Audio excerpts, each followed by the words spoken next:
Some of the companies with the highest profile of supporting woke causes in the US and Europe are under fire for apparently abandoning those staunch principles as soon as China gets involved. What's going on? And are the criticisms valid? Let's discuss. My name's Mallen Baker. This is the Mallen Baker Show for Changemakers. Recently, the Business Roundtable released a statement signed by 181 CEOs to say that the purpose of business was no longer only to be maximising profit for shareholders, but also to follow a corporate purpose beneficial to society as a whole. It was a timely statement as far as it went. One day I will do a video about the difference between socially responsible businesses and the new phenomenon of woke companies. The question it raised was this: can a business have values beyond just maximising profit? 181 CEOs said yes. Almost as soon as the ink was dry on these signatures, the principle was being somewhat challenged by the looming presence of China. It came to notice with a single tweet by Daryl Morey, the general manager of the Houston Rockets basketball team. Morey indicated his support for the Hong Kong democracy protesters. Boom! One tweet. A bit of worthy support or meaningless virtue signalling, depending on your perspective. But just like millions of other tweets on a random day. But the Houston Rockets are immensely popular in China and do a lot of business with Chinese fans. And very quickly, there was kickback from the Chinese government. Within a very short period of time indeed, Morey had deleted the tweet and apologised for it, saying, "I did not intend my tweet to cause any offence to Rockets fans and friends of mine in China. I was merely voicing one thought based on one interpretation of one complicated event. I've had a lot of opportunity since that tweet to hear and consider other perspectives." Some people concluded this sort of apology was inevitable realpolitik, others that it was craven capitulation. But it was too late in any case to avert the damage. Chinese firms suspended sponsorship and telecast deals.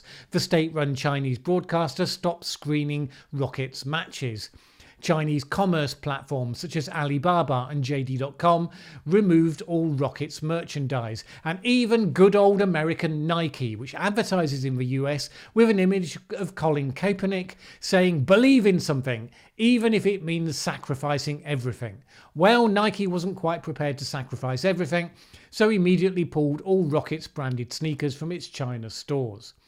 The NBA itself managed to become ensnared as well. The NBA has 800 million fans in China. Its business there is said to be worth around $4 billion. It has a presence in Xinjiang, the Chinese region where it's believed the authorities are holding roughly 1 million Muslims in concentration camps. Initially, it released a statement trying to smooth over the outrage. "We recognise that the views expressed by Houston Rockets general manager Daryl Morey have deeply offended many of our friends and fans in China, which is regrettable." While Daryl has made it clear that his tweet does not represent the Rockets or the NBA, the values of the league support individuals educating themselves and sharing their views on matters important to them. However, the NBA was not quite so clear about these values in its Chinese language version of the statement. In that version, it said that the NBA was extremely disappointed by Morey's inappropriate comments. You have to wonder if they really thought that was going to escape notice when things had become this high profile. But the NBA was deeply in the mess and they just got deeper and deeper in. NBA head Adam Silver said the Chinese had called for Morey to be fired and said that he'd replied that there was no prospect of that. China responded furiously to those comments, alleging Silver had fabricated lies out of thin air and suggested he would face retribution sooner or later. Meanwhile, other companies bravely lined up alongside the NBA to criticise China's actions, both in this case and in Hong Kong. Oh no, wait. Sorry, my mistake. No, they didn't. The sports channel ESPN saw its news director circulating a memo mandating that any discussion of the China NBA controversy avoid any political discussions about China and Hong Kong and instead focus on the related basketball issues. ESPN is owned by Disney. Disney is reliant on Chinese viewers for some of its big box office movie successes. Other than removing its rockets merchandise, Nike has said nothing. On an earnings call last month, Nike CEO Mark Parker said Nike is a brand of China for China. Nike did $6.2 billion worth of business in China in its most recent year. Now look, a few things can be true at once. The first is that businesses can do business with relative honour in many different countries where the culture and rules are different to home. If that wasn't the case, you wouldn't get international businesses at all. The question becomes one of where do you draw the line? Now, in principle, sports has always been something that's aimed to stay separate from politics, because sport is something that the whole world can be united behind. Time after time, when the Olympics Games have been hosted somewhere where some political activists or another, often with significant justice, have criticised the hosting country for human rights or other infractions, the answer has always been that sport is separate to politics and its power to unite people across the divide is its abiding strength. And I think that's a fair argument. And on that basis, there's nothing inherently wrong with the NBA and with Nike aiming to do a lot of business in China. The country is by no means alone in the world in having an authoritarian government. But there is a line somewhere, isn't there? The question is, where do you draw the line? And also, given how things in the world are shifting, is the location of the line shifting as well? Because we don't live in a static world, although you might think so. I mean, on one level, China seems remarkably static. Since the death of China Mao decades ago, it has retained its allegedly communist authoritarian government while pursuing capitalistic economic policies. Since these have been successful in reversing the desperate poverty, much of it caused by the Mao era, in fact, we've gotten used to thinking of China as, yes, sort of authoritarian, but basically not so far removed from us. So we can trade with them, we can get them to build our iPhones and everything else, because, it's all good. But there are plenty of signs that the basics we associate with authoritarian regimes through history apply here just as much. I've already mentioned the incarceration of 1 million Muslims. China is spying on its own citizens in a variety of ways as well, including the Great Nation app, which is the most downloaded free program in the country. It pushes out official news and propaganda, and you are strongly encouraged to have it on your phone. It's required amongst party officials and government employees. Having it is tied to wages in some workplaces. So you kind of absolutely get the message that it would be good if you had the app on your phone. Once you do, it apparently monitors other activity carried out on the phone. China's IT ministry recently announced that anyone applying for mobile and internet services must have their face scanned. Now look, we can ignore these signs, but let's not pretend that they're not there. What they suggest is that what we are learning day by day is what an effective authoritarian regime does to monitor and control its citizens in the internet age. China makes no secret of its desire to secure global dominance in some key areas of the economy and technology, namely automation, artificial intelligence, digital technology, and quantum computing. And that last one is huge, because of the massive leap in processing power that's expected to come with success in that area. To get some sense of perspective, American funding in quantum computing is said to be $155 million per year. China, $7.7 billion. So, unsurprisingly, not everyone thinks American companies should not be diving into China for the money. Republican Senator Ted Cruz recently said, doing business in China carries significant and deepening risk. And he added, in addition to being targeted by the Chinese Communist Party for espionage, American companies are increasingly at risk of boosting the Chinese Communist Party's human rights atrocities. China's growing prosperity and power means that its military has been growing faster than anyone else's in the world, a fact that was underlined in the recent military display at the anniversary of Communist Party rule. Against that, you can weigh the fact that its increasing wealth comes primarily from trade with the West, and that interconnectedness at least makes direct military confrontation less likely than would complete isolation. It's worth noting that China's growth has dropped recently, with the US trade war seen as a major factor. So it's worth being alive to the fact that we have a large authoritarian regime behaving like an authoritarian regime that is growing rapidly in power and influence across the world. Now, at some point, this challenges the values of businesses that will be involved in it. Some are more exposed because of the nature of their business makes it harder to remain neutral, for instance, the tech companies.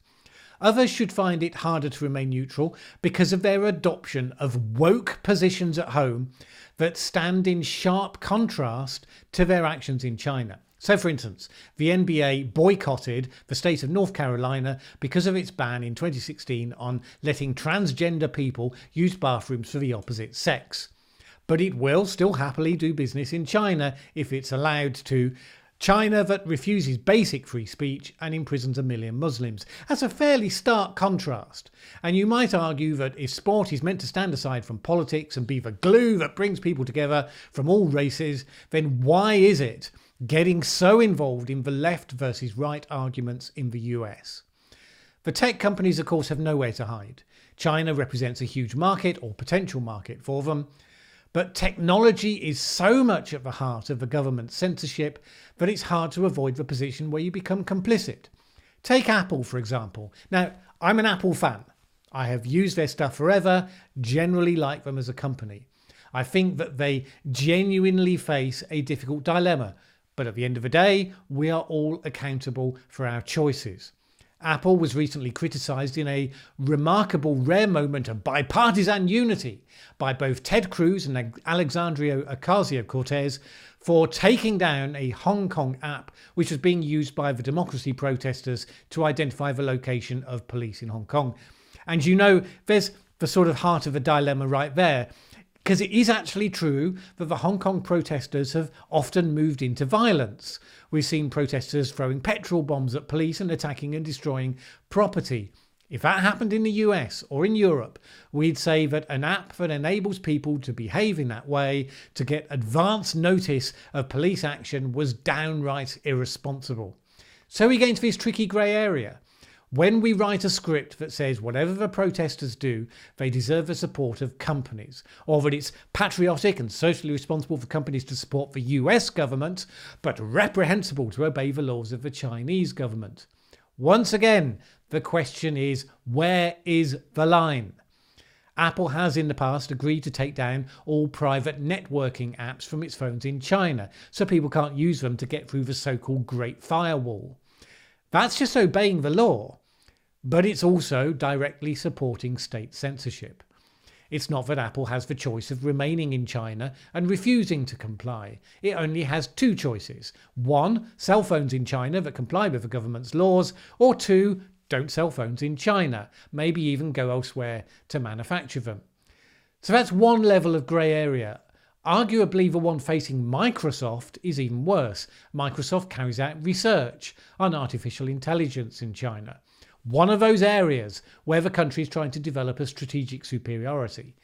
Is the company therefore colluding in helping a rival nation to beat the US in an important area? Microsoft CEO Satya Nadella says that it's much better that they are there because the research they do is open. It will be shared with all worldwide. If they weren't there, then it could be much more closed and secretive. Maybe they're right. But whose decision is that? Where is the line in that case? Elsewhere, we've seen how China's fabulous opportunities and notorious sensitivities have played out with other companies. Blizzard Entertainment, the computer games company, suspended a Hong Kong-based player of the game Hearthstone and forfeited his prize money after he vocalised support for the Hong Kong protesters. United and American Airlines wiped the country of Taiwan off their Chinese website maps because China demanded it. Marriott fired a Nebraska-based employee for liking a pro-Tibet tweet after China had attacked the company for it. And that last one, of course, is similar to the NBA situation, and it reflects where the dilemma is most difficult. Because it's one thing to say that a sports company, for instance, or any other kind of company, can operate in China and remain neutral and uninvolved in the politics of a country. But those problems are often caused by one individual employee indulging their right to freedom of speech in the US. Now that's something that China doesn't accept. It doesn't allow its own citizens license to criticise, and it doesn't see why companies would permit their employees to do so likewise. If one of your employees supports a cause that China hates, they will blame your company for it if they express that support out loud. But support for individual freedom of speech is, or at least used to be, a core American value. I mean, it may not be the case anymore, since expressing wrong opinions can result in a Twitter storm that gets you fired in a flash these days. But supporting people campaigning for freedom, even now, generally isn't included in the definition of wrong opinions. But we could end up boasting about how we're the free world, while increasingly self-censoring ourselves so as not to offend the authoritarian regime of China. And at that point, are you actually free? Or have you reset your standards in line with the regime you would never believe and claim you would never live under? It's worth noting that not every company has followed this path. Facebook, for all that it's held to be controversial by US lawmakers for all sorts of other reasons, has gone against the tide here. Although it would no doubt do well by catering to China's huge market, the company refuses to do business in China. It's allowed access in Hong Kong, but recently blocked the access by the Hong Kong police to WhatsApp because the police were purportedly using it to track protesters. So what's the conclusion of all this? First, China's growing power and changing role in the world is going to increase the difficulty of the dilemmas faced by Western companies that do business there, because they will have to ask themselves the question of where they draw the line. And where they decide to draw the line is not necessarily where lawmakers at home will want them to draw the line. And yes, there's an element of hypocrisy there. Every government deals with China, even while lawmakers are condemning private companies for doing likewise. But there you go. Life isn't fair. Who knew? Second, companies are going to have to frame their own values carefully, recognizing that such values will be tested by working in China. You can decide that, like many businesses before you, you'll focus on the marketplace exclusively and avoid political statements of any kind. There will be some in your home market that will criticize you for not making the political statements that they want you to. So there's no such thing as an easy choice. Finally, if you're in the tech sector or similar, you're going to have a much more sophisticated view of what role your business is playing in advancing the interests of an authoritarian regime. Maybe your position is that artificial technology and face recognition technology and all of the rest of it is like guns. It's people that kill people, not guns that kill people. But you know there is a line. You wouldn't have wanted to be the company selling poisonous gas to the Nazis, would you? So yes, there is a line.